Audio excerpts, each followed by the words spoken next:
من فردا ساعت 5:30 صبح با حاجی باید بریم فرودگاه. برنامه ها رو چیدم دیگه. برنامه گردانمند کو؟ اون کی گردانمنده خارکوسه کجاست؟ 2 تا بود نمیدونم. حالا خلاصه مال ما حلاله، گم نمیشه.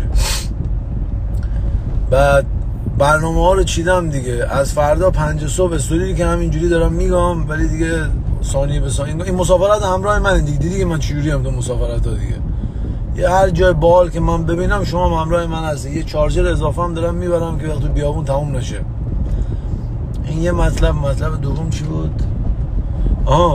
احتمالاً فردا 3-4 صبح برم تمرین، 1 ساعت تمرین کنم، چون پنجشنبه و جمعه و شنبه تمرین نمیتونم بکنم اونجا. بعید میدونم ورزشگاه باشگاه داشته باشه. تا یک شنبه که برگردم یک شنبه برم، یعنی 2 روز تمرین نمیکنم. ولی فردا احتمال داره